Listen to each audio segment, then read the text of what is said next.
these images, which are tasteless. Do they tell us anything beyond the tastelessness of those people allowing them to be taken and then posting them to their followers? I think it's more than tastelessness. It's dangerous nonsense, frankly. What people don't realise is that these, not just influencers, but anyone who makes it or is doing well, or frankly is sending back the message that they're doing well in the West, even if they're not, that is lapped up by people at the other end who are struggling. It attracts people, it persuades people that it's all worth it, particularly if the person sending it is in the middle of the ocean, middle of the sea, and clearly okay. That is not on. It's dreadful and it should stop. It's sensitive territory, that goes without saying this, and people have died making the crossing. Hundreds and hundreds have died making the crossing to Lampedusa. I've been there, that small Italian island not very far from the Libyan coastline. People have died crossing the English Channel. These images, however, remind me sometimes that it can be a kind of lazy journalism to talk about the ordeal of these crossings and people always escaping from persecution. People make these crossings for lots of different reasons, and they do so in very different conditions. They do indeed, and it's not just those sending messages back on their phones as they're doing the crossing. Even on TV here, when you put someone up, a personable, decent, nice young person who's there showing how they've come in the back of a banana lorry and have made it, that too gets played back in the country that they've come from. That too attracts people here.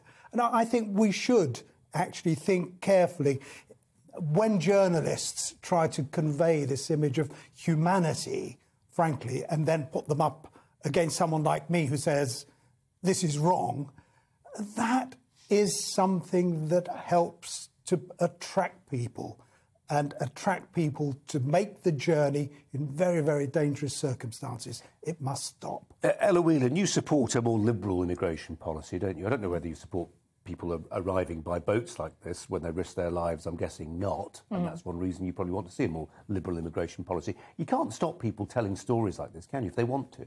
No, and I mean, this is a rather idiotic portrayal of, like you said, of what can be an incredibly treacherous journey, and to try to trivialise it like this, someone who's obviously doing it for Instagram fame, a very superficial kind of output, does make your heart sink, because, as you said, we know that so many people have died crossing, and indeed leaving your home country for a different life, upping sticks and doing all of that, even if you are not fleeing persecution, is also a serious thing.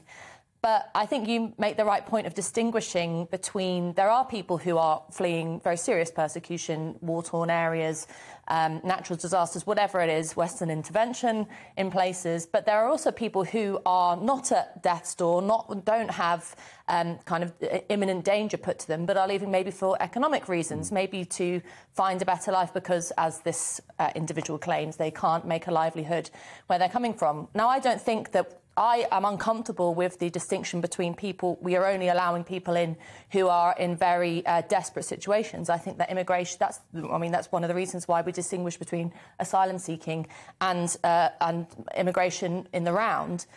The problem is, I think we have a sort of desire to either paint all migrants as a danger, which is more right-wing anti-immigration pundits try to do, or the more liberal side want to see them all as kind of victims who need a cuddly blanket and treatment, sort of condescension, and that's a problem too.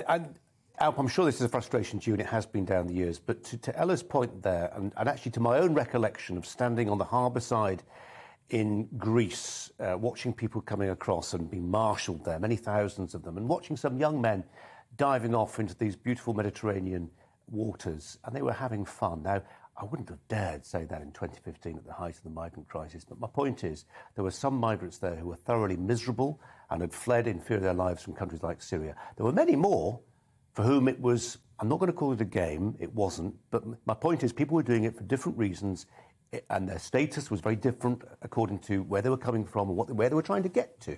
As Ella says, it's complicated. too often this story is simplified. So they're all victims or they're all potential terrorists. Well, I'm sorry, but it's people like journalists who simplify it. Yeah. Immigration is much more complicated than that. I would take issue with Ella that somehow there aren't opportunities for people to come to this country, and that the hard right, people like me, I'm not hard right, by the way. I didn't mean you, by the way. It wasn't a snide comment like that. No, I'm sure it wasn't. No, I apologise for suggesting that it was. The fact is that people in their hundreds of thousands come here perfectly legally, and over the last 20 years, something like 300,000 net have come. And even those who are coming here and claiming asylum, we're giving asylum, providing asylum to something like 30,000 a year. So it's not as if there aren't opportunities for people to come to this country in perfectly reasonable ways. What we must do and must not give the impression that somehow it's all going to be OK, all you need to do is jump in a boat and everything will be fine. And there is a danger of that happening.